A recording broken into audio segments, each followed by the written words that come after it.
शिव बाबा पधारे बोलते ध्वनियों, ब्रह्म से शिव बाबा पधारे बोलते ध्वनियों, ब्रह्ममुख से मधुर वाणी बोलते ध्वनियों, शिव बाबा पधारे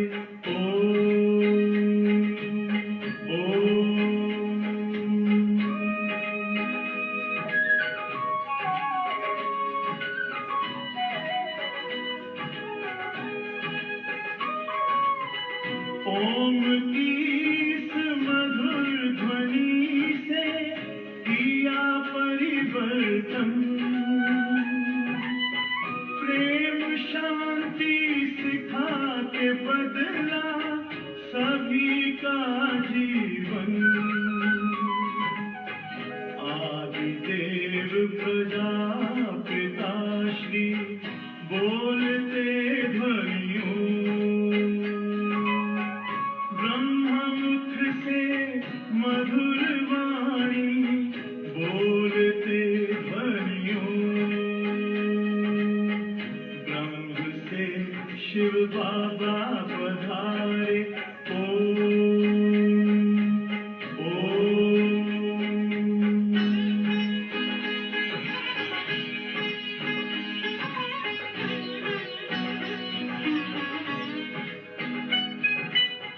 सोहनी सूरत मोहनी मूरत ज्ञान के मोती, भव्य मुख पर चंद्रमासी चमकती ज्योति, दिव्य दर्शन दिव्य वाणी बोलते ध्वनियों, ब्रह्ममुख से मधुर वाणी बोलते ध्वनियों, शिव बाबा पधारे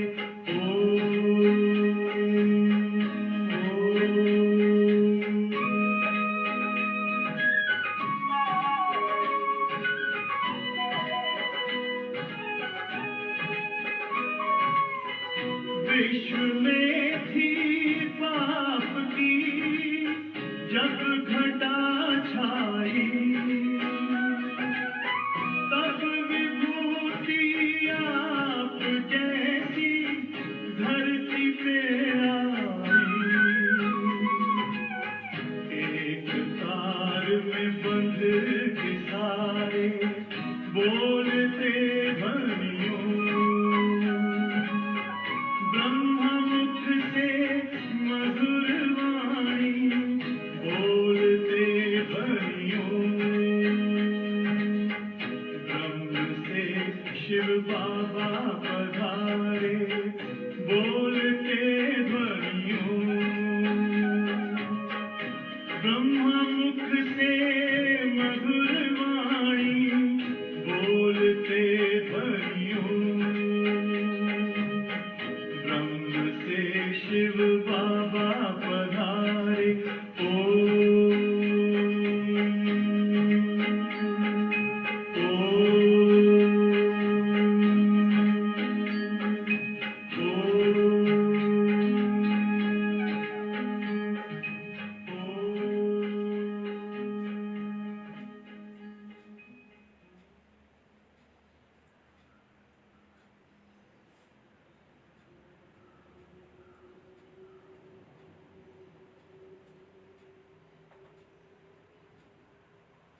शान्ति ओम शान्ति ओम शान्ति ओम शान्ति ओम शान्ति। ओम शान्ति। आज मिति 2077 ज्येष्ठ महीना 15 गते बिहिबार। तारिख छ 28/5/2020। बाबाको साकार महावाक्य सारमा बाबा भन्नुहुन्छ, मिठे बच्चे देही अभिमानी बनेर बाबालाई याद गर्यौ भने, देही अभिमानी बनेर बाबालाई याद गर्यौ भने के हुन्छ? के हुन्छ होला? बाबालाई याद गरेपछि के हुन्छ? विकर्म विनाश हुन्छ। के हुन्छ? दुःख दूर हुन्छ। देही अभिमानी बनेर बाबालाई याद गर्यो भने यादको शक्ति जम्मा हुन्छ। यादको शक्ति जम्मा हुन्छ। यादको शक्तिबाट तिमीले सारा विश्वको राज्य लिन सक्छौ। दुई प्रकारको बल छन्, एउटा छ बाहुबल र अर्को छ योग बल। बाबा भन्नुहुन्छ, बाहुबलबाट तिमीले विश्वको राज्य लिन सक्दैनौ, योगको बलबाट नै तिमीले विश्वको राज्य लिन सक्छौ। अब विश्वको राज्य लिनको लागि यादको शक्ति, योगको बल जम्मा गर्न पर्यो। बाबाले भन्दै हुनुहुन्छ, आज ज्ञानमा शक्ति छैन, शक्ति हुन्छ केवल यादमा, हैन? जस्तै भोजन त हामीले खान्छौँ नि, अघि न, तर भोजन चबाएर खायो भने मात्रै त्यसले शक्ति दिन्छ। त्यतिकै नजस्ता जस्तै निल्यो भने त्यसले शक्ति दिन्छ नि? दिँदैन। त्यस्तै ज्ञानलाई चबाउने कतिखेर होला? कतिखेर चबाउने ज्ञानलाई? योगमा बस्दा ज्ञानलाई चबाउने। जब हामी योगमा बस्छौँ त जसले ज्ञानलाई चबाउँछ, मतलब ज्ञानको के गर्छ? मनन चिन्तन गर्छ। तब त्यो के हुन्छ? अनि योगको शक्ति जम्मा हुन्छ। तब त्यो ज्ञानले पनि काम गर्छ। तर शक्ति के छ त? योगमा छ। योगबाट नै तिमीले विश्वको राज्य लिन सक्छौ, बाबा भन्नुहुन्छ। त्यसैले देही अभिमानी बनेर बाबालाई याद गर्न पर्यो।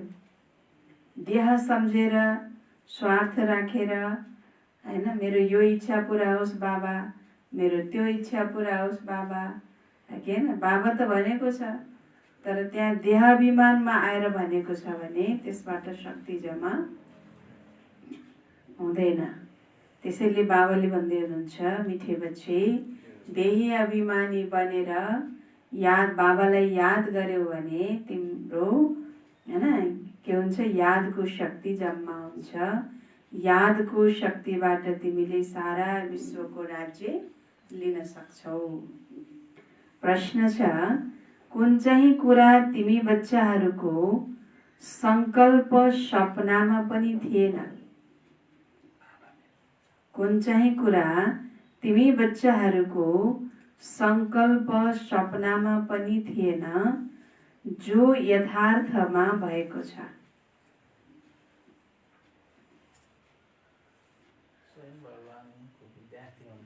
कता हेर्नुहुन्छ? के भन्दै हुनुहुन्छ बाबाले? कुन चाहिँ कुरा तिमी बच्चाहरूको संकल्पमा पनि थिएन, स्वप्नमा पनि थिएन। किनकि स्वप्नमा पनि त्यही देखिन्छ जो संकल्पमा हुन्छ, हैन? नचिताएको नसोचेको कुरा त स्वप्नमा पनि देख्दैन नि। दिनभरि जे सोचिरहेको हुन्छ त्यही स्वप्नमा पनि देखिन्छ। जुन कुरा तिम्रो संकल्पमा पनि थिएन, सपनामा पनि थिएन। के कुरा होला अहिले यथार्थमा भएको छ? के होला? सङ्घमा बाबा आउनुहुन्छ नि थाहै थिएन। अनि ज्ञान पाइन्छ भन्ने सङ्कल्प पनि थिएन, भक्तिमै भगवान् हुनुहुन्छ भनेर बसेको थियो। सङ्कल्पमा अरू के थिएन? सपनामा पनि थिएन भन्नुहुन्छ उहाँ। सोचेकै थिएन त्यो कुरो। थाहा हुने त कुरै छोडिदिनु, तर सोचेको पनि थिएन। भगवानले आएर पढाउनुहुन्छ भने जहाँ मन्दिरमा पूजा गरिन्छ उहाँ नै भगवान हुनुहुन्छ भन्ने धारणा थियो भक्तिमा हुँदा। त्यो देउता भन्छ भने थाहै थिएन। हामी नै सत्यका देवी देवता हामी नै थियौँ भन्ने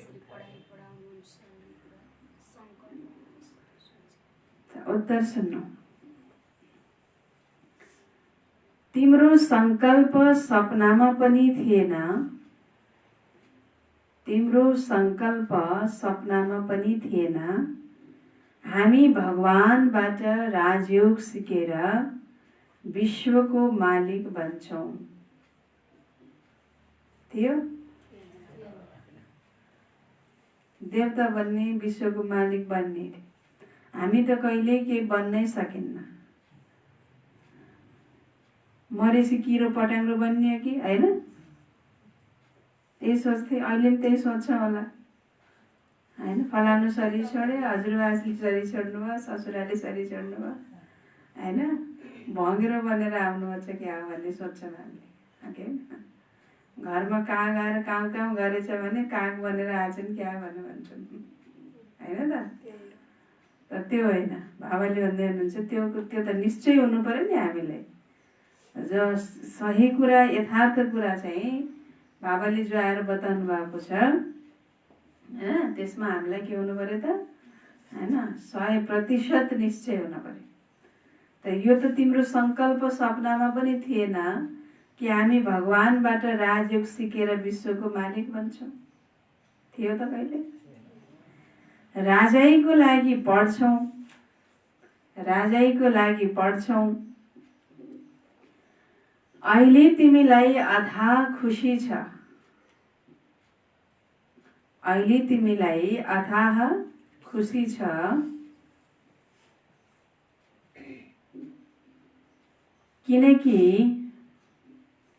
किन खुसी छ? किनकि सर्वशक्तिमान बाबाबाट होइन। अहिले तिमीलाई अथाह खुसी छ किनकि सर्वशक्तिमान बाबाबाट बल लिएर हामी के बन्छौँ? के बन्छौँ?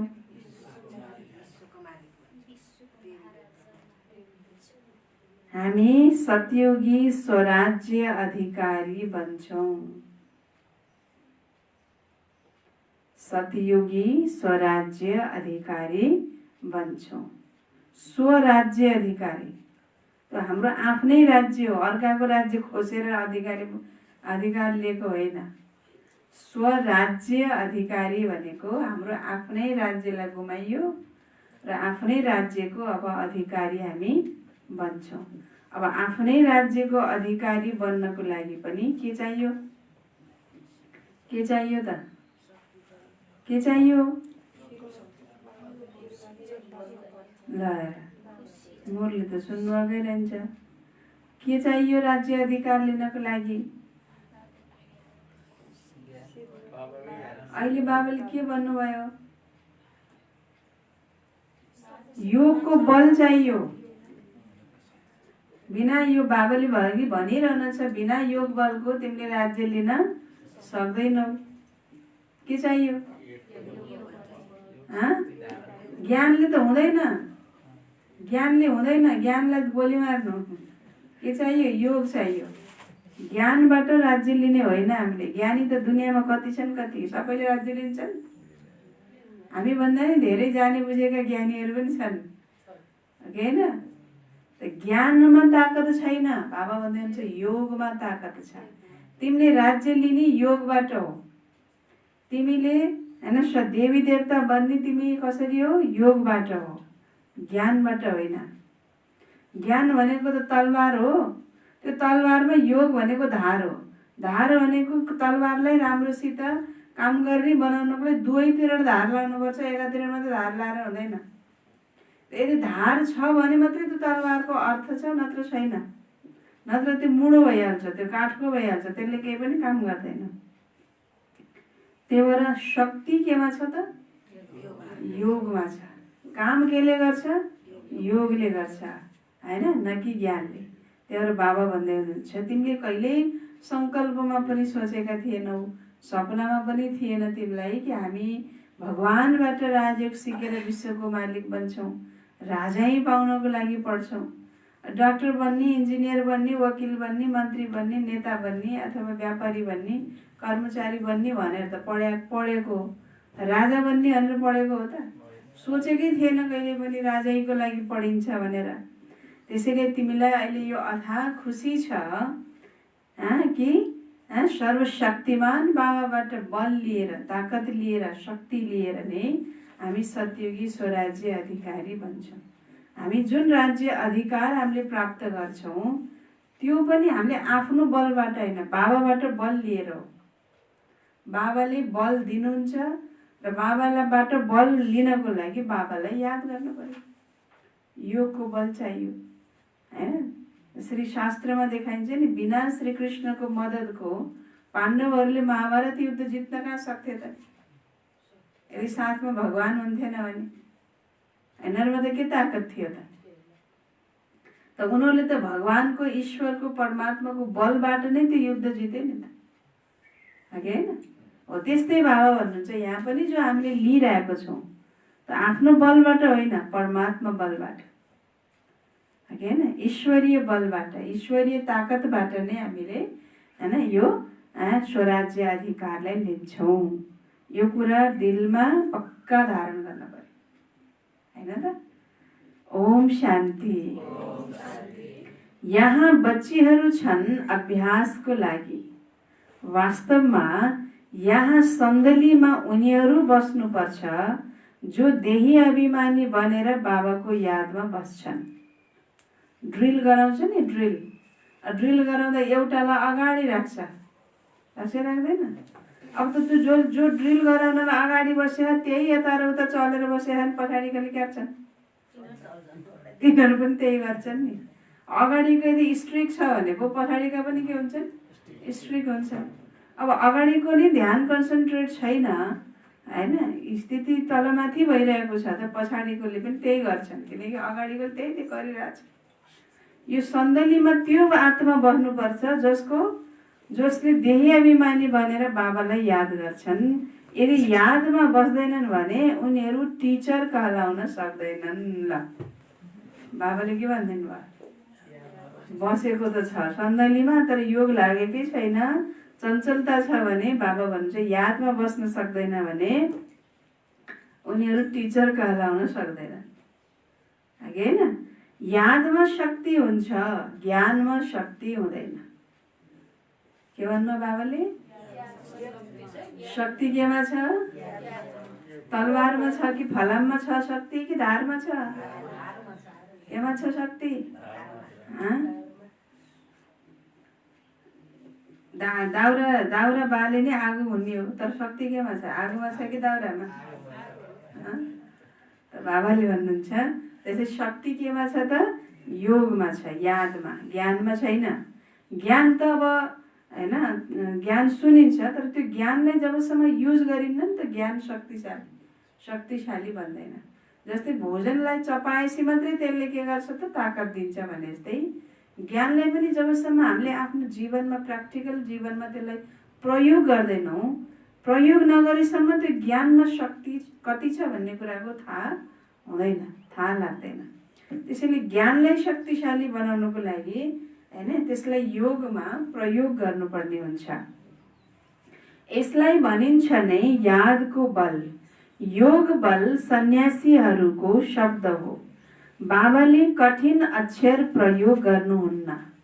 बाबा भन्नुहुन्छ, प्यारा बच्चाहरू, अब बाबालाई याद गर, जसरी साना बच्चाहरूले माता पितालाई याद गर्छन् नि।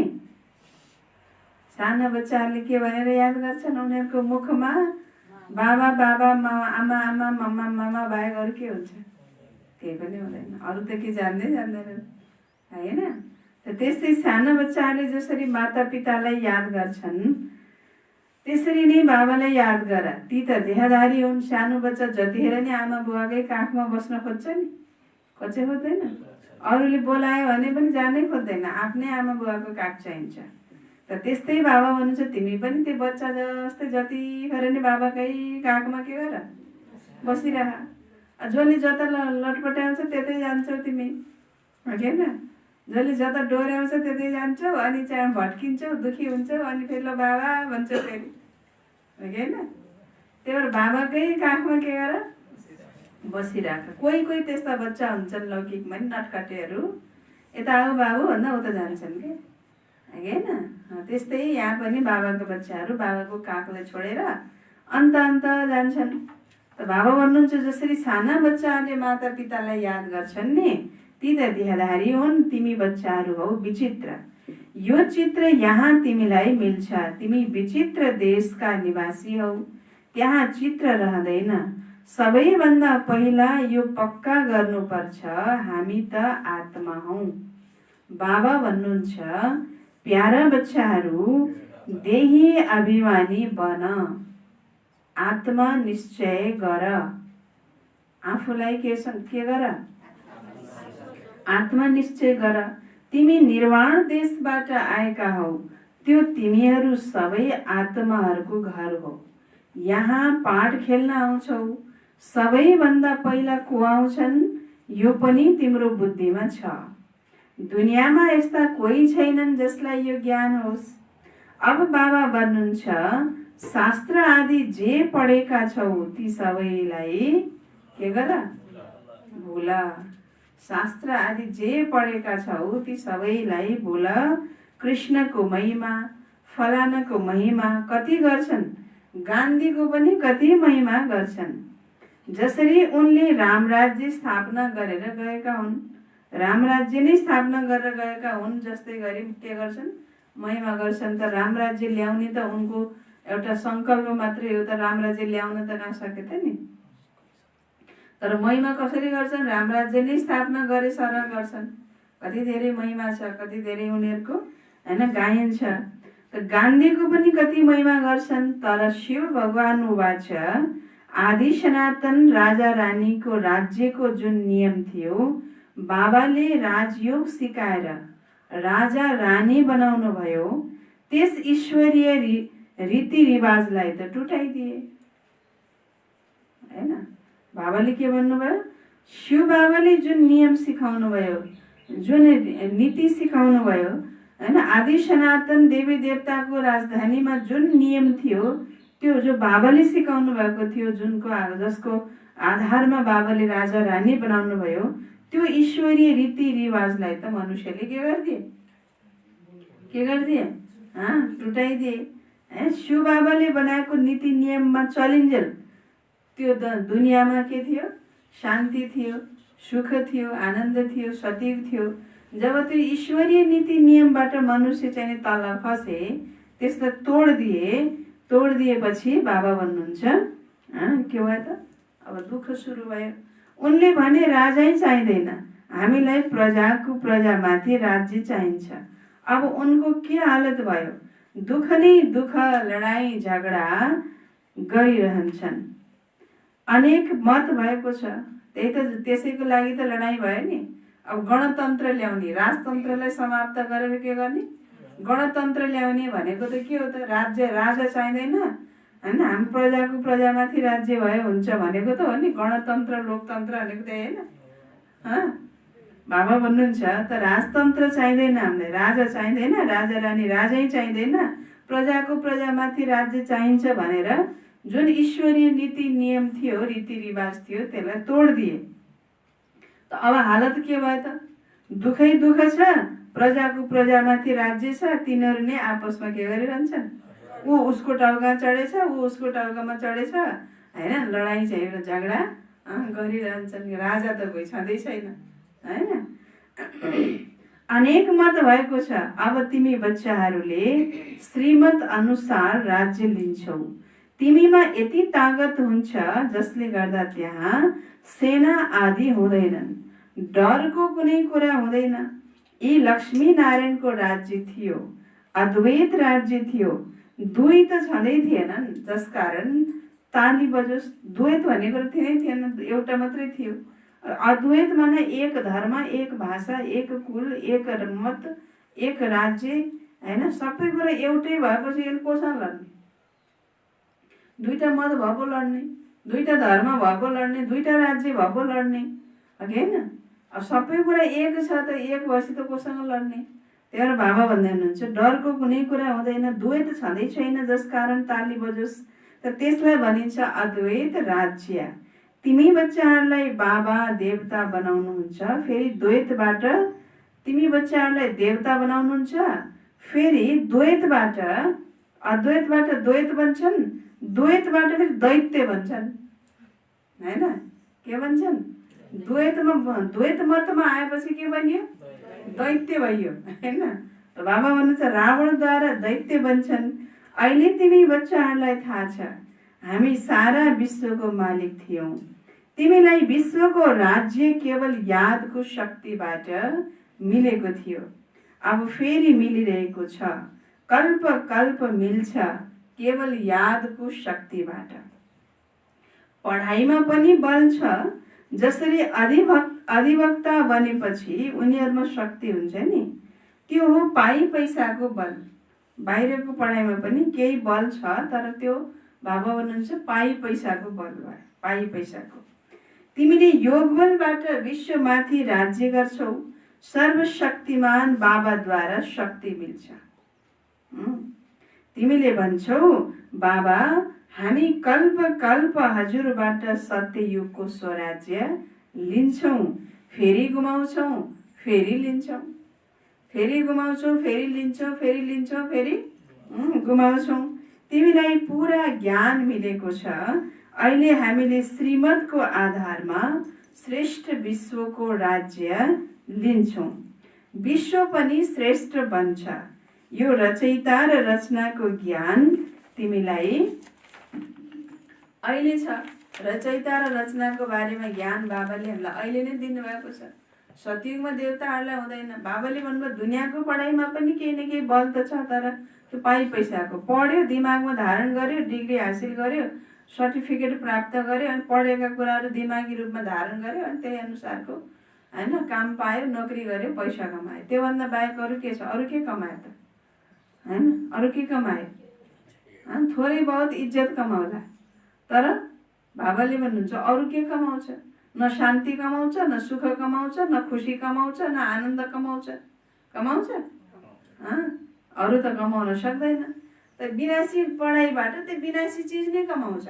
इज्जत पनि विनाशी नै, आज छ भोलि छैन। पैसा पनि आज छ भोलि छैन। प्रपर्टी पनि आज छ भोलि छैन। पद पनि आज छ भोलि छैन। सबै कुरा किन विनाशी पढाइबाट कमाउन त कमाउँछन्, तर त्यो विनाशी नै कमाउँछन्। सुख, शान्ति, आनन्द, पवित्रता, ज्ञान आदि त कमाउँदैनन्। शक्ति पनि हुँदैन बिचारा। आफैमाथि कन्ट्रोल गर्ने शक्ति हुँदैन, अरूमाथि के राज्य गर्छन्? आफ्नो क्रोधलाई कन्ट्रोल गर्ने, आफ्नै भित्रको लोभलाई, आफ्नो मोहलाई, अहङ्कारलाई, स्वार्थलाई, ईर्ष्यालाई, अलबेलापनलाई, द्वेषलाई, त्यसैलाई छोड्न सक्ने, त्यसैलाई कन्ट्रोल गर्न सक्ने शक्ति हुँदैन। अरूले के कन्ट्रोल गर्छन्? त शक्ति पनि त कमाएन। त यो बाबाको ज्ञानबाट कति कुरा कमाइयो? शक्ति पनि कमाइयो, बुद्धि पनि कमाइयो, सुख पनि कमायो, खुसी पनि कमायो, आनन्द पनि कमायो, पवित्रता पनि कमायो। त्यही कमाइको द्वारा सतयुगमा आधा कल्पसम्म 21 जन्मसम्म के गरे त? राज्य गरे। होइन? त यो ज्ञान बाबाले भन्नुहुन्छ तिमीलाई छ अहिले। बाँकी लक्ष्मी नारायणलाई त यो ज्ञान पनि हुँदैन, हामीले राजै कसरी लियौँ। यहाँ तिमीले पढ्छौ, फेरि गएर राजै गर्छौ। कसैले राम्रो धनवानको घरमा जन्म लिन्छ भने भनिन्छ यसले पहिलाको जन्ममा राम्रो कर्म गरेको रहेछ, दान पुण्य गरेको रहेछ। जस्तो कर्म त्यस्तै जन्म मिल्छ, जस्तो कर्म त्यस्तै जन्म मिल्छ। अहिले त यो हो नै रावण राज्य। यहाँ जुनसुकै पनि कर्म गर्छन् त्यो विकर्म नै हुन्छ। जे कर्म गरे नि त्यो विकर्मै हुन्छ भन्नु बाबाले। किन होला? यहाँ पुण्य भनेर गर्छन् नि त्यो पनि विकर्मै हुन्छ, पापै हुन्छ भन्नुहुन्छ बाबाले। किनकि त्यो पुण्य कर्म भनेर त गर्छन्, कहीँ दान दक्षिणा दिन्छन् अथवा कहीँ भनौँ न अब धर्मशाला, स्कुल आदि, मठ मन्दिर होइन, पार्टी पौवा आदि बनाइदिन्छन्। तर पनि त्यो पनि पुण्य कर्ममा पनि त्यो पनि विकर्मै हुन्छ। किन होला? हजुर, नरकमा बसेको भएर।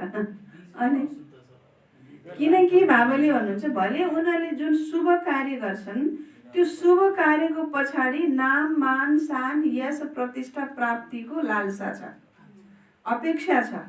त्यो पुरा भएन भने फेरि उनीहरूलाई रिस उठ्छ होइन। त्यसैले त्यो उनीहरूले निष्काम भएर गरेका छैनन्।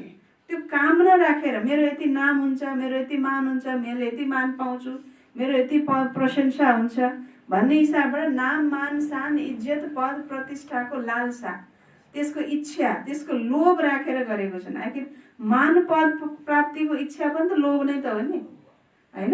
त लोभ के हो? विकार होइन? लोभ विकार हो कि होइन? अन्त विकार त लोभ त्यहाँ मिसिने बित्तिकै त्यो सुकर्म भयो त भएन नि। त्यो कर्म के भयो? विकर्म नै भयो। त्यो जुनसुकै विकार पनि त्यो मैले गरेको कार्यमा मिक्स हुन साथ त्यो कर्म मेरो सुकर्म हुन सक्दैन। त्यही भएर यस कलियुगी दुनियाँमा मनुष्यले जुनसुकै कर्म गर्छन् त्यो कर्म के हुन्छ? विकर्म नै हुन्छ। सिडी उत्रिनु नै छ, किनकि प्रत्येक व्यक्ति त्यो विकारले आधीन छन्। त्यो विकारको अधीन भएर गरिएको राम्रो कर्म पनि के हुन्छ? विकर्मै हुन्छ। सबैभन्दा महान उच्च भन्दा उच्च देवी देवता धर्मकाले पनि सिडी उत्रिनु पर्छ, सतो रजो तमोमा आउनु पर्छ। हरेक चिज नयाँबाट पुरानो हुनु नै छ। अहिले तिमी बच्चाहरूलाई अथाह खुसी हुनुपर्छ। हामी विश्वका मालिक बन्छौँ, यो तिम्रो संकल्प सपनामा पनि थिएन। तिमी बच्चाहरूलाई थाहा छ यी लक्ष्मी नारायणको सारा विश्वमाथि राज्य थियो, पूज्य थिए। तिनै फेरि पुजारी बनेका छन्। गायन पनि छ आफै पूज्य आफै पुजारी। अब तिम्रो बुद्धिमा यो हुनुपर्छ, मै पूज्य रहेछु, मै नै अहिले पुजारी बनेको रहेछु, फेरि मलाई नै पूज्य बन्नु छ, मलाई नै पूज्य बन्ने रहेछ, मै बन्ने रहेछ। अरू त कोही मेरो ठाउँमा बन्न आउनेवाला छैन, मेरो ठाउँमा त मै नै बन्नु छ। यो तिमीलाई पक्का हुनुपर्छ भन्नुहुन्छ बाबा। तिम्रो बुद्धिमा होइन यो पक्का हुनुपर्छ, निश्चय हुनुपर्छ। यो नाटक त धेरै आश्चर्यजनक छ। कसरी हामीले 84 जन्म लिन्छौँ यसलाई कसैले पनि जानेका छैनन्। शास्त्रमा त 84 लाख जन्म बताइएको छ। बाबा भन्नुहुन्छ यो सबै भक्ति मार्गको गफ हो। अब 84 वर्षलाई 84 100 1000 भने पनि हुन्थ्यो, लाख भनेपछि त कति ठुलो गफ भयो। गफको पनि महागफ भयो त होइन। तर बाबा भन्नुहुन्छ यो 84 लाख भन्नु होइन, यो सबै गफ हो।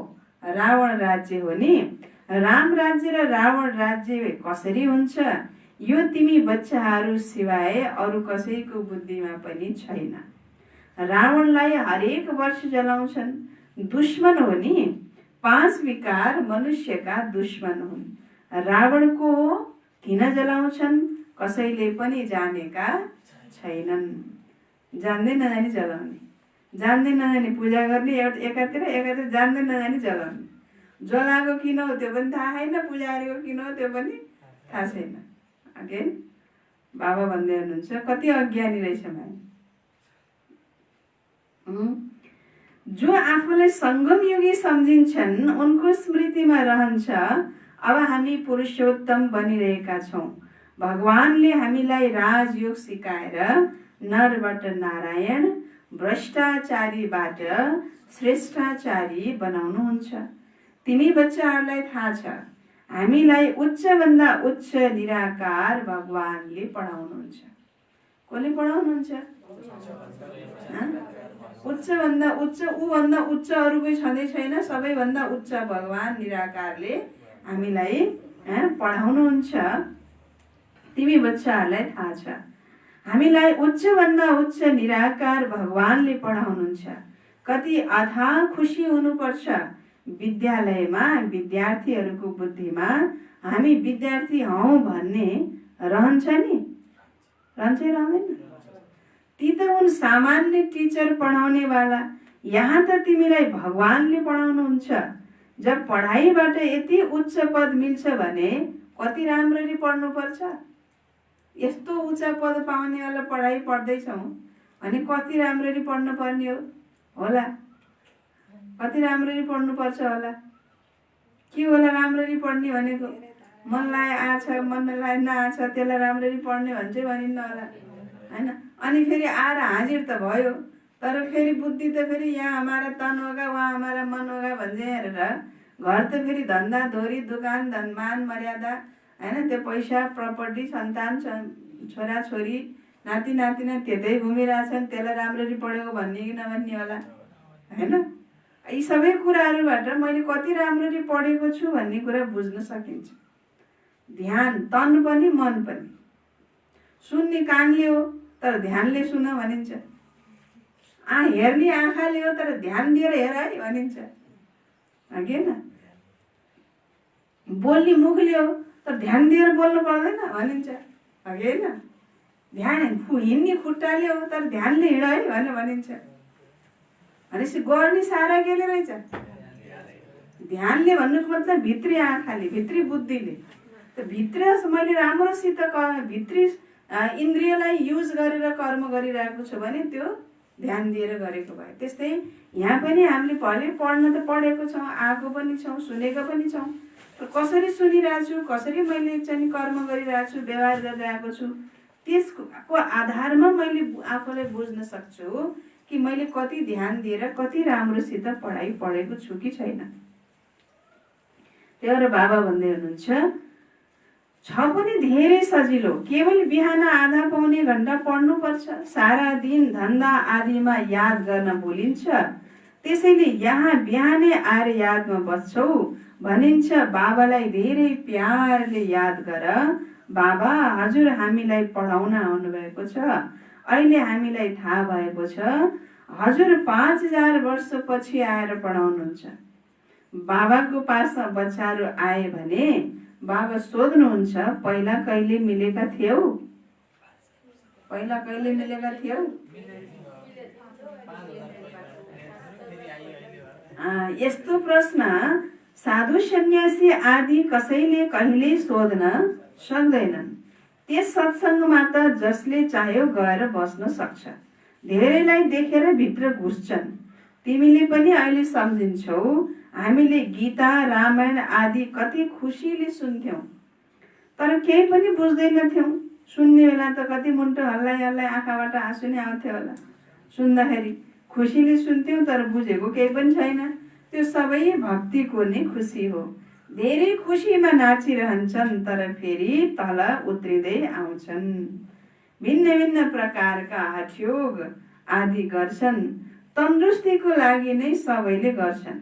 बाबा भन्नुहुन्छ भक्तिको खुसीले तल उत्रिँदो रहेछ, ज्ञानको खुसीले माथि चढिँदो रहेछ। जसरी अब दबाई त दबाई नै हो, डक्टरको दबाईले रोगलाई जरैदेखि निखार्दैन नि, केवल दबाई दिन्छ मात्रै। त्यो कीटाणुहरूलाई केवल निष्क्रिय मात्रै गरिदिन्छ, मार्दैन। जसले गर्दा 1 हप्ता दिन 15 दिन महिना दिनपछि फेरि त्यो रोग जागेर आउँछ। भने जस्तै भक्ति मार्गको खुसी भनेको यज्ञ तप तीर्थ व्रत दान पुण्य मन्दिर त्यो भजन कीर्तनले एकछिनको लागि भित्रको दुःखलाई दबाई दिन्छ, फेरि घर आयो त्यही दुःख, होइन? फेरि घर आयो त्यही समस्या। एकछिनको लागि त दबाई दिन्छ, फेरि आयो एकछिनपछि फेरि त्यो रोग के हुन्छ, उत्रिहाल्छ। तर ज्ञानले के गर्छ, सदा सदाको लागि यो रोगलाई के गरिदिन्छ, समाप्त गरिदिन्छ। त बाबा भन्नुहुन्छ त्यो सबै हो भक्ति मार्गको रीतिरिवाज। रचयिता र रचनालाई कसैले पनि जानेका छैनन्। बाँकी रह्यो नै के र? रचयिता र रचनालाई जान्नाले तिमी के बन्छौ र नजान्नाले तिमी के बन्छौ? तिमी जान्नाले धनवान बन्छौ, नजान्नाले निर्धन बनेका छौ। गफ लगाइरहन्छन् दुनियाँमा के भइरहन्छ। कति पैसा सुन आदि लुट्छन्। अहिले तिमी बच्चाहरूलाई थाहा छ, त्यहाँ त हामीले सुनका महल बनाउँछौँ। सबैको त सुन हुन्छ, किन लुट्न पर्यो होइन?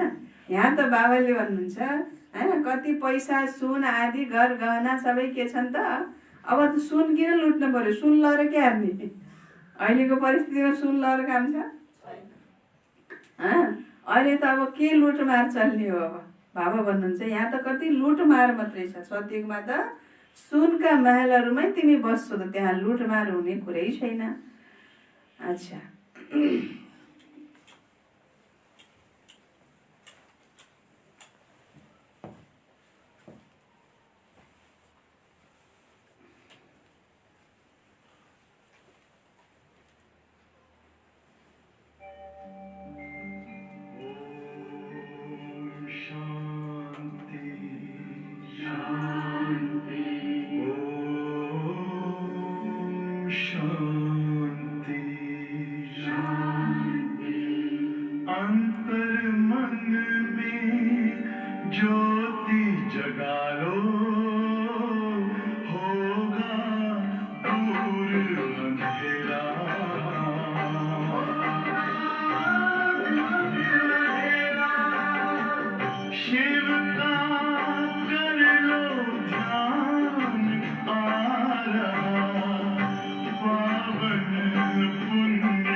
ओम शान्ति। बाबा भन्नुहुन्छ अधिवक्ता आदि बन्न पर्छन् भने भित्र हुन्छ हामीले परीक्षा पास गरेर फेरि यो गर्छौँ, घर बनाउँछौँ। तिमीलाई किन बुद्धिमा आउँदैन? हामीले स्वर्गका राजकुमार राजकुमारी बन्नको लागि पढिरहेका छौँ।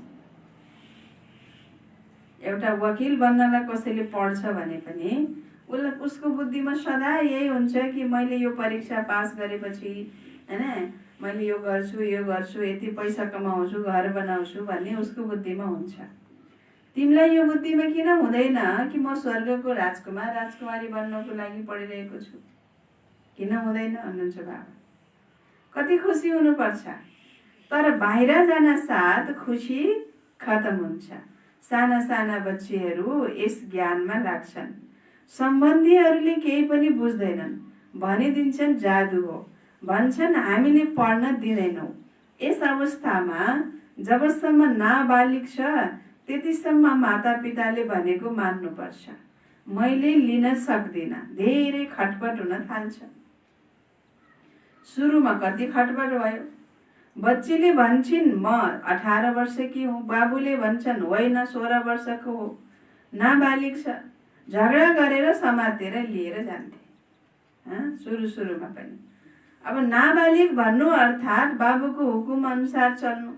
यो नादान छ, नाबालिग छ भनिदिए भने त्यही मान्नुपर्छ भन्ने सोचाइ हुन्छ माता पिताको।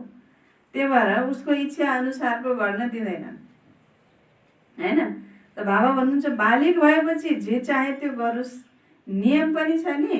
बाबा भन्नुहुन्छ तिमी जब बाबाको पासमा आउँछौ तब आफ्नो लौकिक पिताको स्वीकृति पत्र लिएर आउनु, यो नियम छ हैन। नत्र त बाबाको घरमा आयो लौकिकको स्वीकृति नै छैन भने त कसरी फेरि यहाँ राख्ने नि? बाबाले राख्दै राख्नुहुन्न त्यो बच्चालाई बाबाले हैन।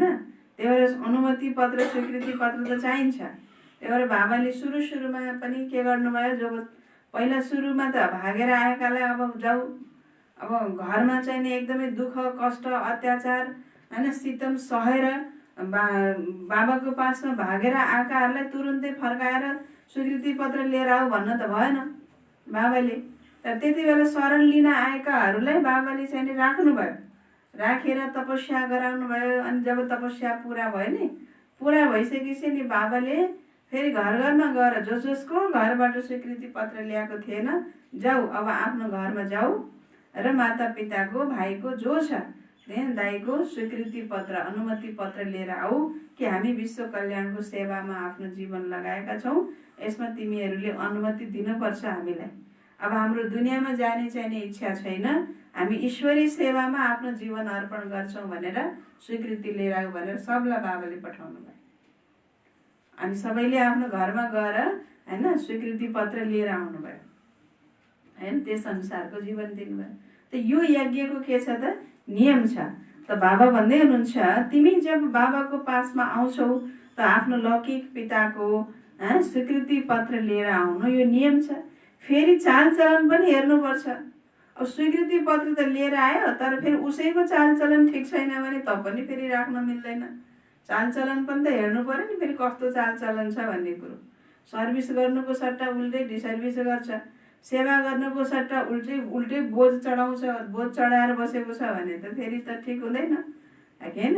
त्यही भएर बाबा भन्दै हुनुहुन्छ चालचलन ठिक छैन भने फर्केर जानुपर्छ, फर्काइदिन पनि सकिन्छ। तिम्रो चालचलन ठिक छैन, तिमी यहाँ बाबाको पासमा बस्ने योग्य छैनौ भनेर बाबा भन्नुहुन्छ फेरि फर्काउन पनि सकिन्छ। खेलमा पनि त यस्तो हुन्छ नि, जसले राम्रोसँग खेल्दैन त उसलाई के गरिदिन्छन्? आउट गरिदिन्छन्।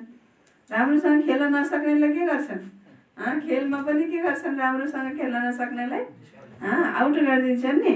फेरि चाल छ, बाबा भन्नुहुन्छ जस्तो खेलमा पनि हुन्छ, राम्रोसँग खेल्दैन भने उसलाई भन्छ बाहिर जाऊ, किनकि इज्जत गुमाउँछ।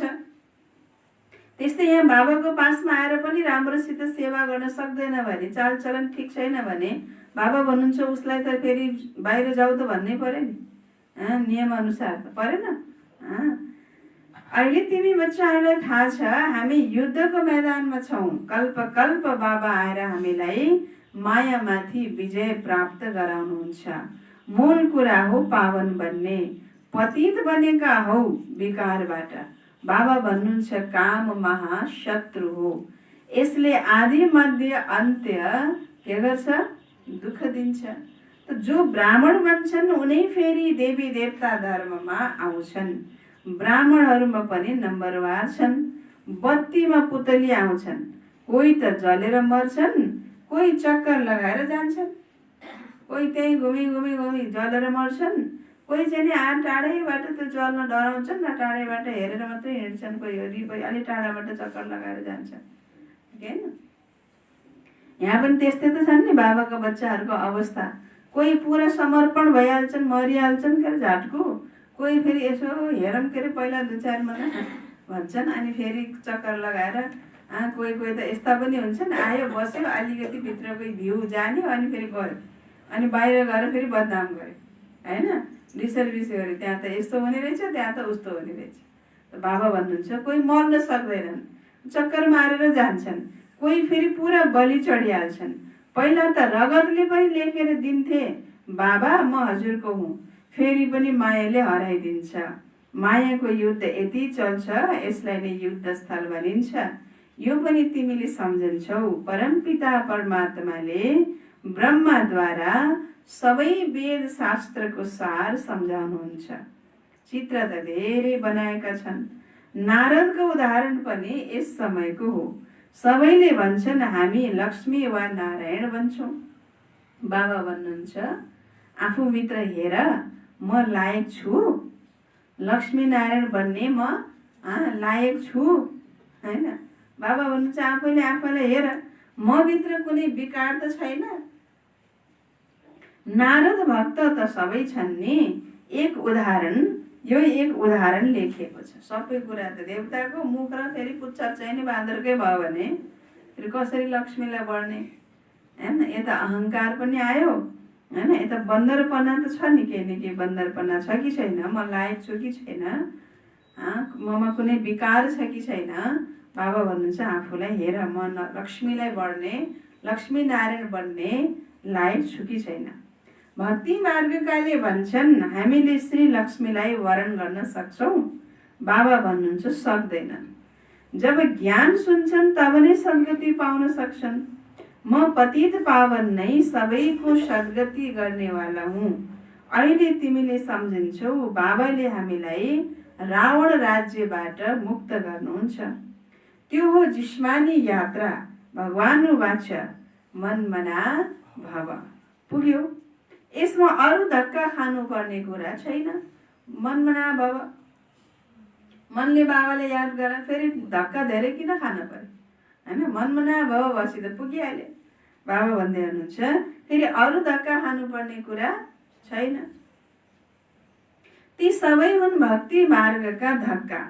ब्रह्मा आधा कल्प ब्रह्माको दिन, आधा कल्प हुन्छ ब्रह्माको रात। तिमीलाई थाहा छ हामी सबै विज्ञहरूको अब आधा कल्प दिन हुन्छ। आधा कल्प दिन हुन्छ माना उज्यालो हुन्छ, सुख हुन्छ। हामी सुखधाममा हुन्छौँ, त्यहाँ भक्ति हुँदैन। कहाँ भक्ति हुँदैन?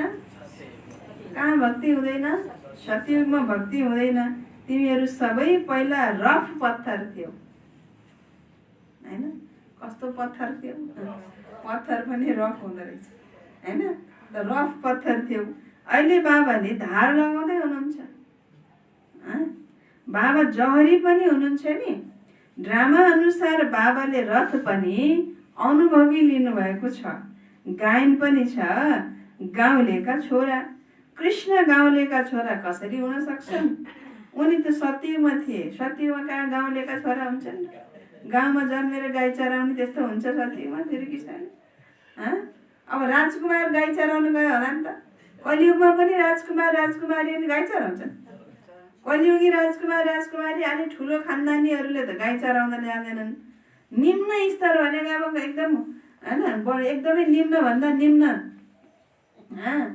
खेती किसानी गर्ने, अनि त्यसपछि फेरि अनि गोठालो गएर गाई भैँसी चराउन जानेलाई गोठालोलाई निम्न स्तरको मान्छन्। यही कलियुगमा त गर्दैन। अनि सत्ययुगमा कृष्णले गाई चराए। त बाबाले भन्दै हुनुहुन्छ यहाँ कृष्ण गाउँलेका छोरा कसरी हुन सक्छन्? जे भने त्यही सुन्दै हो त नि भन्दै अत नि भन्दै अहिले बाबाले दुनियाँले भनेको अत नि र हो त नि, यहाँ भनेको फेरि कुन्नी भन्ने, यहाँ बाबाले भनेको फेरि खै कुन्नी भनिरहने। यहाँ त फेरि अत नि छैन, हो त नि पनि छैन। यहाँ त फेरि भन्छन् के अरे हो कि होइन? कति संशय अघि। त बाबा भन्दै हुनुहुन्छ त्यो त सोच्नुपर्ने कुरा हो नि, समझ्नुपर्ने कुरा हो नि। अन्तर्मनले अन्तर्बुद्धिले बुझ्नुपर्ने कुरा हो नि। कसरी राजकुमारीले गाई चराउन सक्छन्? जसरी ब्रह्मा बाबालाई अज्ञान कालमा पनि के सङ्कल्प चल्यो भन्दा विष्णुको खुट्टा दबाइरहेको चित्र, लक्ष्मीले विष्णुको पाउ दबाइरहेको चित्र देख्दाखेरि ब्रह्मा बाबाले के सङ्कल्प? लक्ष्मी भनेको नि रानी हो, अब विष्णु भनेको नि, नारायण भनेको नि राजा हो। राजाको रानीले कसरी पाउ दबाउन सक्छन्? त्यहाँ दासदासी हुन्नन् र? रानीले नि कहीँ राजाको पाउ दबाउँछन् र भन्ने बाबालाई सङ्कल्प चल्यो अज्ञान कालमा। त बुद्धि चल्यो नि बाबाको। त्यस्तै हामी सबैको नि त बुद्धि चल्नु पर्छ नि कि श्रीकृष्ण जब राजकुमार हो, भगवान हो, सत्ययुगी देवी देवता हो भने उसले कसरी गाई चराउन जान सक्छ? उसले त्यो निम्नभन्दा निम्न काम कसरी गर्न सक्छ? खै त यसमा बुद्धि चल्यो? चलेन। जे भने हो त नि अन्त न त्यसको रहस्य बुझ्यो त? रहस्य पनि बुझेन। तेरो बाबा भन्दै हुनुहुन्छ त्यसको रहस्य त छ नि। उनलाई त झुलामा झुलाउँछन्, एकातिर भगवान भनेर पूजा गर्ने, झुलामा झुलाउने, उनको गायन गर्ने, भजन गर्ने, कीर्तन गर्ने, ताज लगाइदिने। फेरि गाउँलेका छोरा भन्छन्, एकातिर ताज लगाइदिने, अर्कोतिर फेरि गाउँलेका छोरा भन्ने, गाई चरायो भन्ने। गाउँलेका छोरा त श्याम ठहरिए। अहिले कलियुगमा आएर लास्टमा भरे गाउँलेको छोरा बन्न सक्छन्, तर सतयुगमा त हुन त्यो सक्दैन। अहिले सुन्दर भन्न आएका छौ, बाबाले ज्ञानको धारमा चढाउनुहुन्छ नि। त्यो यो सत्यको सङ्ग कल्प कल्प कल्पमा एकैपटक मिल्छ, बाँकी सबै हुन् झुटा सङ्ग। त्यसैले बाबा भन्नुहुन्छ नराम्रो नसुन। यस्तो कुरा नसुन जहाँ मेरो र तिम्रो ग्लानी गरिरहन्छन्, जहाँ तिम्रो पनि ग्लानी मेरो पनि ग्लानी गरेका छन् भने बाबा भन्नुहुन्छ त्यहाँ त्यो कुरो सुन्दै नसुन। किन डिस्कस गर्नु पर्यो? बाबालाई यस्तो भन्छ, यस्तो भन्न दिनु नि त, के भयो त? सुन्दै नसुन्नु न। बाबालाई यसो भने नि त रिस उठ्छ, झ्याप पार्न मन लाग्छ भन्नुहुन्छ कोही कोहीले। यति रिस उठ्छ भनेर भन्नुहुन्छ के न? म त भन्ने फाला मजाले भनिदिएर के पाउनु भयो त? झन् यिनीहरू पनि यो शान्तिकानी यस्तो भन्दा रहेछन् भन्ने उनीहरूलाई झन् सर्भिसको बजाय के भयो? डिसर्भिस हुन्छ। त्यही भएर बरु कुरै सुन्दै नसुन, उनीहरूको बोल्नुभन्दा नसुन। जसले बाबाको ग्लानी गर्छ र जसले तिम्रो ग्लानी गर्छ, जहाँ मेरो र तिम्रो ग्लानी जहाँ भइरहेछ, बाबा भन्नुहुन्छ उनको कुरो तिमीले सुन्दै नसुन। नराम्रो नसुन, नराम्रो नदेख, नराम्रो नबोल। जो कुमारीहरू ज्ञानमा आउँछन् उनले त भन्न सक्छन् मलाई पिताको सम्पत्तिमा अंश लाग्छ, किन मैले त्यसबाट विश्व सेवाको लागि सेन्टर नखोलौँ? कन्यादान त दिनु नै छ, त्यो अंश मलाई दिनुभयो भने म सेन्टर खोल्छु। यहाँ त के छ भने बिहा गऱ्यो भने जति पनि दिन तयार, आश्रममा आयो भने केही पनि दिन्न, फुटीकौडी पनि दिन्न भन्छ। होइन, घरमा बसेर नि त खाइरहेको थियो, चाहे छोरा आऊ चाहे छोरी देऊ, चाहे यज्ञमा चाहे छोरा देऊ चाहे छोरी देऊ, घरमा बसेको थियो भने खर्च हुँदैन, उसको लागि खर्च हुँदैन। अनि ऊ बाबाको घरमा आएछ भने उसको भएको खर्च बाबालाई चाहिन्छ चाहिँदैन? अनि पो भाग्य बन्छ त? खाना त पर्यो नि जहाँ गए पनि, के न? घरमा बस्यो भने उसको लागि जति नै खर्च गर्ने रे, यज्ञमा आयो भने फुटीकौडी नि उसको नाममा न खर्च नगर्ने, सेवा पनि नगर्ने, त्यसो गर्दाखेरि त बोझा लाग्छ नि त। बाबा भन्नुहुन्छ चाहे कन्या होस् चाहे कुमार होस्, मेरो अंशको देऊ मलाई, म त्यो भागबाट मैले सेन्टर खोल्छु भन्नुपर्छ भन्नुहुन्छ बाबाले। के किनकि म दुनियाँमा गएँ भने मेरो नाममा के हुन्थ्यो? खर्च त हुन्थ्यो नि। अब त्यो खर्च त मैले जोगाइदिएँ नि त, त्यो खर्च के गर मलाई देऊ त, म त्यो फेरि यो यज्ञमा बाबाको सेन्टरहरू खोल्नुमा म के गर्छु, लगाउँछु भनेर त्यसरी भन्न सक्नुपर्छ माता पितासँग, ताकि उनीहरूको पनि यो जन्मको केही न केही बाबाको यज्ञमा लागोस् र उनीहरूको हिस्सा पनि सफल होस्। होइन, त्यो सफल गराउनु त हामीले जान्नु पर्यो नि त। बाबा भन्दै हुनुहुन्छ धेरैको कल्याण हुन्छ, त्यसबाट एउटा सेन्टर खोलेपछि कतिको कल्याण हुन्छ? होइन, भन्नुहोस् त त्यहाँ कतिको कल्याण हुन्छ? यस्तो युक्ति रच्नुपर्छ। यो हो तिम्रो मिसन। तिमीले पत्थर बुद्धिलाई पारस बुद्धि बनाउँछौ। जो हाम्रो धर्मका हुन्छन् उनी आउँछन्, घरमा एकजना देवी देवता धर्मको फुल निस्केर आउँछ, बाँकी आउँदैनन्। मेहनत लाग्छ नि। बाबा सबै आत्माहरूलाई पावन बनाएर सबैलाई लिएर जानुहुन्छ। त्यसैले बाबाले सम्झाउनु भएको थियो सङ्गमको चित्रको सम्मुख लिएर आऊ। यसतर्फ छ कलियुग, त्यसतर्फ छ सत्ययुग। सतयुगमा हुन्छन् देवताहरू, कलियुगमा छन् असुर। यसलाई भनिन्छ पुरुषोत्तम सङ्गम युग। बाबाले नै पुरुषोत्तम बनाउनुहुन्छ। जो पढ्छन् तिनै सतयुगमा आउँछन्, बाँकी सबै मुक्तिधाममा जान्छन्, फेरि आफ्नो समयमा आउँछन्। यो सृष्टि चक्रको चित्र धेरै राम्रो छ। बच्चाहरूलाई सेवाको शौक हुनुपर्छ। हामीले यस्तो यस्तो सेवा गरेर, गरिबहरूको उद्धार गरेर उनलाई स्वर्गको मालिक बनाउनु पर्छ। सेवा गरेर बच्चाहरूलाई सेवाको शौक हुनुपर्छ। सेवा गरेर गरिबहरूको उद्धार गरेर बाबा भन्नुहुन्छ उनीहरूलाई स्वर्गको के गर्नुपर्छ? मालिक बनाउनु पर्छ। अच्छा, मिठे मिठे सिकिलधे बच्चाहरूप्रति माता पिता बाप दादाको याद प्यार एवं गुड मर्निङ। रुहानी बाबाको रुहानी बच्चाहरूलाई नमस्ते। रुहानी बच्चाहरूको रुहानी बाबालाई गुड मर्निङ, नमस्ते बाबा, नमस्ते, गुड मर्निङ। धारणाको लागि मुख्य सार पहिलो पोइन्टमा छ, आफूले आफैलाई हेर्नुपर्छ। आफूले आफैलाई हेर्नुपर्छ। म श्री लक्ष्मी श्री नारायण समान बन्न सक्छु। आफूले आफैलाई हेर्नुपर्छ। म श्री लक्ष्मी श्री नारायण समान बन्न सक्छु।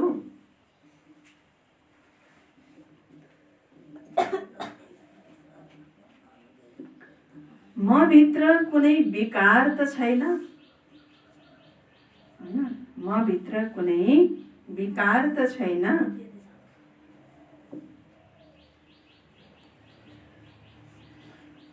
चक्कर लगाउने पुतली हूँ वा बलि चढ्ने वाला हूँ? कस्तो पुतली हूँ?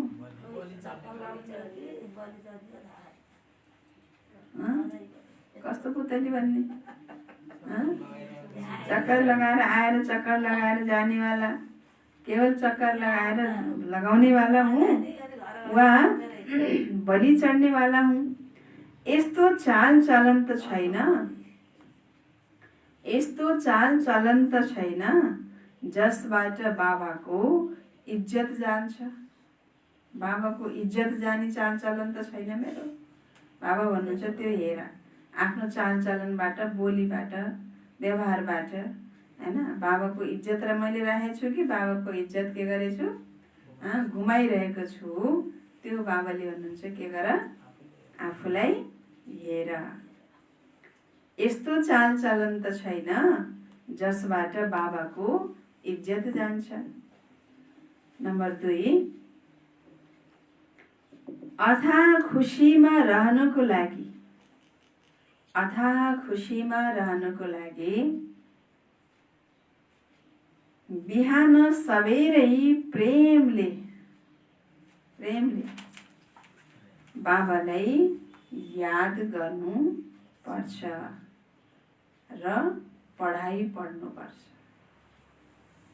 अथाह खुसीमा रहनको लागि बिहान सबेरै प्रेमले बाबालाई याद गर्नुपर्छ र पढाइ पढ्नुपर्छ।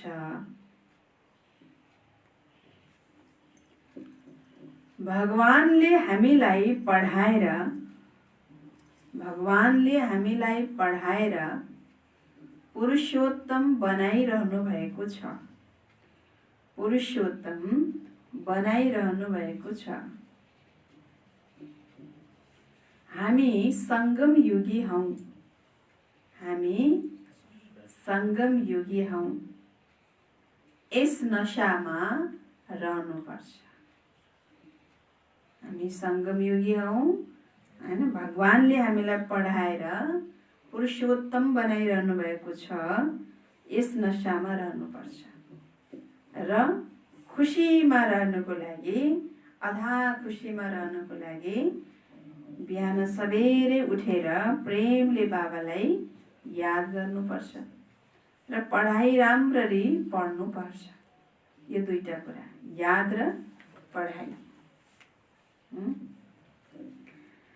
अच्छा, वरदान छ, रुहानी शक्तिलाई हर कर्ममा प्रयोग गर्ने, रुहानी शक्तिलाई हर कर्ममा प्रयोग गर्ने युक्ति युक्त जीवन मुक्त भव। क्या भव? दुनियाँ भनाइ छ नि युक्तिले मुक्ति पाइन्छ, युक्तिबाट नै मुक्ति मिल्छ भनिन्छ। त बाबा भन्दै हुनुहुन्छ रुहानी शक्तिलाई हर कर्ममा प्रयोग गर्ने युक्ति युक्त। जब हाम्रो हर कर्म युक्ति युक्त हुन्छ नि तब हामी जीवन मुक्त स्वतः हुन्छौँ। कर्मको बन्धनबाट, कर्मको प्रभावबाट, कर्मको परिणामबाट पनि हामी के हुन्छौँ? मुक्त भइहाल्छ। त्यसलाई भनिन्छ कर्मातीत अवस्था। कर्म गरेर पनि कर्मको प्रभाव, कर्मको बन्धन, कर्मको परिणाम हैन बाट के हुनु? अलग हुनु, त्यसबाट मुक्त हुनु भनेको नै कर्मातीत अवस्था हो। त बाबाले भन्नुहुन्छ त्यो जीवन मुक्त अवस्था, त्यो कर्मातीत अवस्था हामीले कसरी प्राप्त गर्न सक्छौं त? जब रुहानी शक्तिलाई हर कर्ममा हामीले प्रयोग गर्छौं र हर कर्म युक्ति युक्त गर्छौं हैन। युक्ति युक्तबाट जीवन मुक्त भव बाबाले वरदान दिनुभयो। विस्तार छ, यस ब्राह्मण जीवनको विशेषता नै हो रुहानियत। रुहानियतको शक्तिद्वारा नै स्वयंलाई वा सबैलाई परिवर्तन गर्न सक्छौ। यस शक्तिद्वारा अनेक प्रकारका शारीरिक बन्धनहरूबाट मुक्ति मिल्छ। रुहानियतको शक्तिबाट नै अनेक प्रकारको शारीरिक बन्धनहरू धेरै छन् नि। शरीरको बन्धन पहिला त आफ्नो तनकै बन्धन छ, फेरि शरीरसँग सम्बन्धित जुनसुकै कार्य छ, जुनसुकै सम्बन्ध छ, त्यो सम्बन्धको बन्धन, परिवारको बन्धन, मित्र सम्बन्धीको बन्धन, कार्य कारोबारको बन्धन, शरीरसँग सम्बन्धित जे पनि छ त्यो सबै के भयो त? बन्धन भयो। त शारीरिक बन्धनहरूबाट मुक्ति मिल्छ भन्नुहुन्छ बाबा। युक्ति युक्त बनेर के भन्दै हुनुहुन्छ बाबाले? युक्ति युक्त बनेर हर कर्ममा लुज हुनको सट्टा रुहानी शक्तिलाई युज गर। चल्छ भन्छौँ नि हामीले। यो के हो त? लुज हुनु। युक्ति युक्त बनेर हर कार्यमा लुज हुनको सट्टा रुहानी शक्तिलाई युज गर। मनसा, वाचा र कर्मणा तीनैमा रुहानियतको शक्ति अनुभव होस्। जो तीनैमा युक्ति युक्त हुन्छन् उनीहरू नै जीवन मुक्त हुन्छन्। मनसामा पनि युक्ति युक्त, वाचामा पनि र कर्मणामा पनि। यो तीनवटै कुरामा जो युक्ति युक्त हुन्छन् उनीहरू नै जीवन मुक्त हुन्छन् बाबाले भन्नुभयो। त्यसकारणले लुज हुनुको सट्टा तीनवटै कुरामा के गर? रुहानी शक्तिलाई युज गर, ताकि त्यसको रुहानियतको शक्ति हामीलाई मनसा, वाचा, कर्मणामा अनुभूति होस्। जो यसमा तीनैमा युक्ति युक्त हुन्छन् उनीहरू नै जीवन मुक्त हुन्। त मनसा पनि युक्ति युक्त, वाचा पनि के हुनु पर्यो? युक्ति युक्त हैन, र कर्मणा पनि युक्ति युक्त। युक्तिले युक्त, हर कुरामा युक्ति चाहियो हैन। युक्ति भएपछि अनि बल्ल के मिल्छ? मुक्ति हैन। त बाबाले वरदान भन्नुभयो रुहानी शक्तिलाई हर कर्ममा प्रयोग गर्ने युक्ति युक्त जीवन मुक्त भव। स्लोगन, सत्यताको विशेषताद्वारा खुशी र शक्तिको अनुभूति गर्दै जाऊ। सत्यताको विशेषताद्वारा खुशी र शक्तिको अनुभूति गर्दै जाऊ। अच्छा, बाबाले सारमा भन्नुभयो आज मिठे बच्चे के गर? के गर? सारमा बाबाले के भन्नुभयो?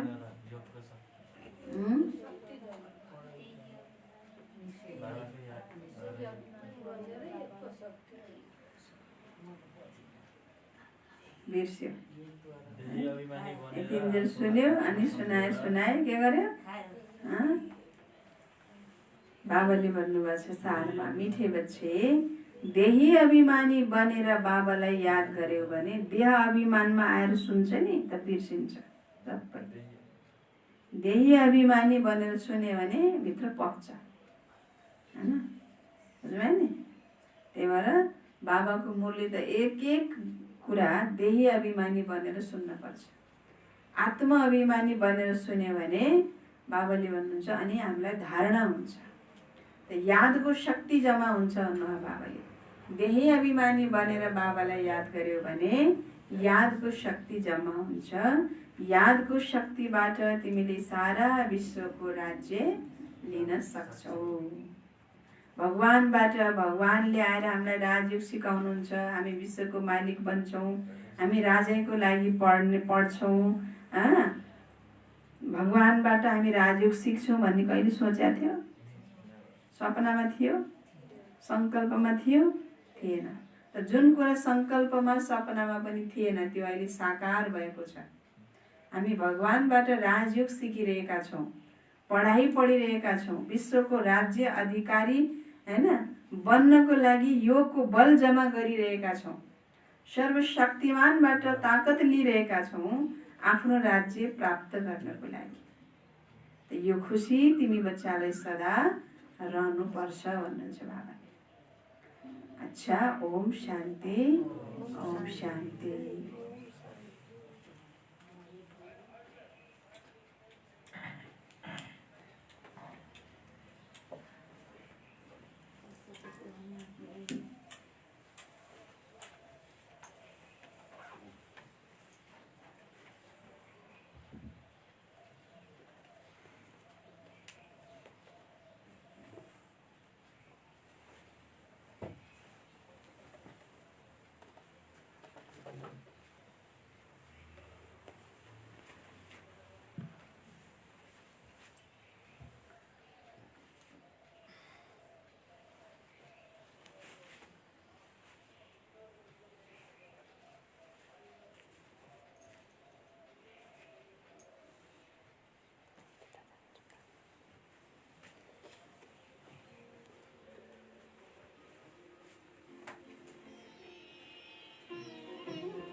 बन जा बाबा के सच्ची लगन से, बन जा बाबा के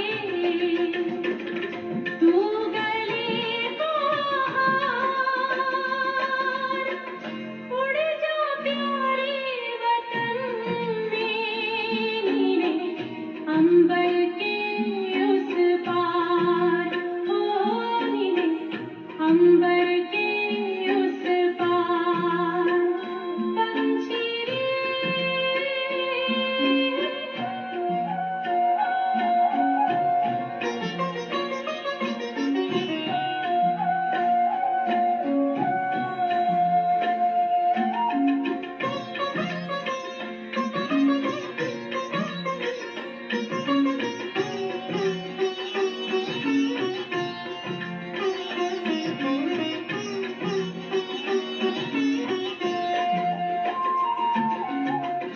ओ बाबा तुम मात पिता हो, तुम ही हो जग के तारनहार। ओ बाबा तुम मात पिता हो, तुम ही हो जग के तारनहार। दुख हरता तुम सुख करता हो, गुणों के भंडार। हम सब बच्चे गाते हैं तेरी, हम सब बच्चे गाते हैं तेरी महिमा अपरंपार। उड़ जा प्यारे वतन में, नीले अंबर के उस पार, नीले अंबर के उस पार, पंछी रे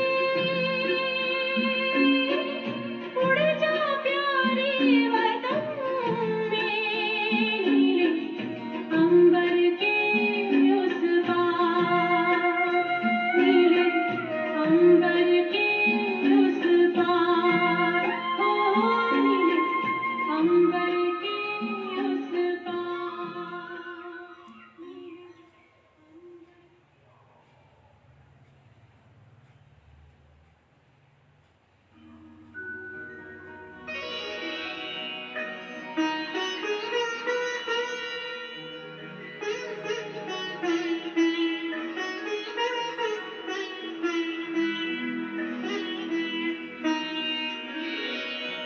तेरी याद का अमृत पीते हैं, तेरी याद का अमृत पीते हैं, तेरी याद में जीते हैं बाबा, तेरी याद में जीते हैं बाबा, तेरी याद का अमृत पीते हैं, तेरी याद का अमृत पीते हैं, रहे याद सदा ही साथ तेरी, रहे याद सदा ही साथ तेरी, बस और न हम कुछ चाहेंगे, बस और न हम कुछ चाहेंगे, तेरी याद का अमृत पीते हैं, तेरी याद का अमृत पीते हैं।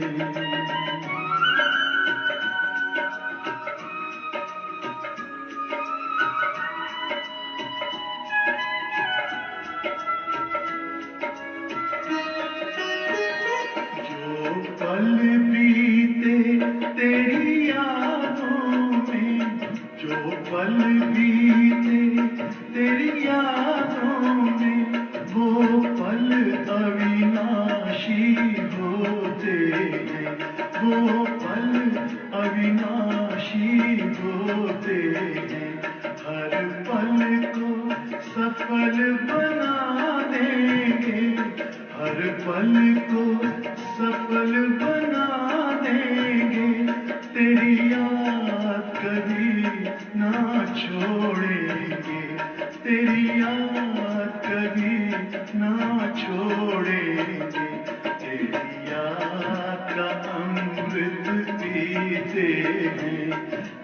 याद का अमृत पीते हैं।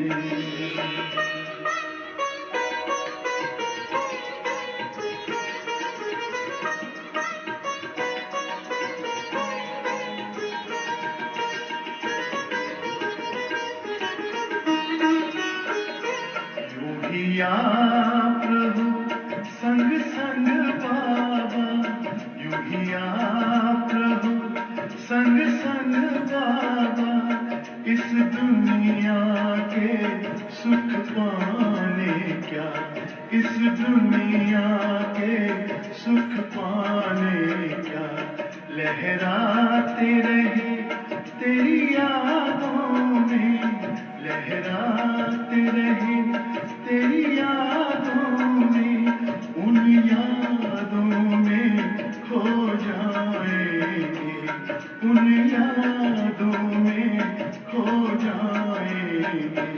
तेरी याद का अमृत पीते हैं, तेरी याद का अमृत पीते हैं, तेरी याद में जीते हैं बाबा, तेरी याद में जीते हैं बाबा, तेरी याद का अमृत पीते हैं, तेरी याद का अमृत पीते हैं। रहे याद सदा ही साथ तेरी, रहे याद सदा ही साथ तेरी, बस और न हम कुछ चाहेंगे, बस और न हम कुछ चाहेंगे, तेरी याद का अमृत पीते हैं, तेरी याद का अमृत पीते हैं, तेरी याद का अमृत पीते हैं।